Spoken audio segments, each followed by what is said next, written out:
নমস্কার বন্ধুরা, মঞ্জুশ্রী কিচেন চ্যানেলে আপনাদের সবাইকে স্বাগত। আজ আমি তৈরি করছি বাঙালির খুবই প্রিয় একটি ঘরোয়া রান্না, পটল চিংড়ির ঝোল। অল্প কিছু উপকরণ আর সহজ পদ্ধতিতে তৈরি এই রান্না গরম ভাতের সঙ্গে খেতে অসাধারণ লাগে। প্রথমে চিংড়ি মাছ ভালো করে ধুয়ে নুন ও হলুদ মাখিয়ে কিছুক্ষণ রেখে দিচ্ছি। এদিকে পটল ছাড়িয়ে এবং আলু কেটে প্রস্তুত করে নিচ্ছি। কড়াইয়ে সর্ষের তেল গরম করে প্রথমে চিংড়ি মাছ হালকা ভেজে তুলে রাখছি।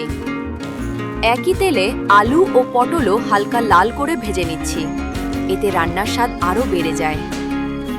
এবার তেলের মধ্যে তেজপাতা দিয়ে পেঁয়াজ বাটা ভালো করে কষে নিচ্ছি। তারপর আদা রসুন বাটা ও টমেটো দিয়ে রান্না করছি, যতক্ষণ না মশলা সুন্দরভাবে মিশে যায়। এরপর হলুদ, লাল লঙ্কা, জিরে ও ধনে গুঁড়ো দিয়ে মশলাটা ভালো করে কষে নিচ্ছি। মশলা থেকে তেল বেরোতে শুরু করলে ভাজা আলু ও পটল দিয়ে সবকিছু ভালোভাবে মিশিয়ে নিচ্ছি। এবার প্রয়োজন মতো জল, নুন ও সামান্য চিনি দিয়ে ঢেকে দিচ্ছি। আলু ও পটল ভালোভাবে সেদ্ধ হয়ে এলে ভাজা চিংড়ি মাছ আর কাঁচা লঙ্কা যোগ করছি।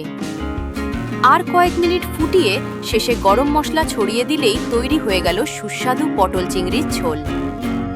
ভিডিওটি ভালো লাগলে লাইক, কমেন্ট আর শেয়ার করতে ভুলবেন না। আর নতুন নতুন রেসিপি পেতে সাবস্ক্রাইব করে নিন মঞ্জুশ্রী কিচেন চ্যানেলকে। সবাই ভালো থাকবেন, আবার দেখা হবে নতুন রেসিপির সাথে। ধন্যবাদ।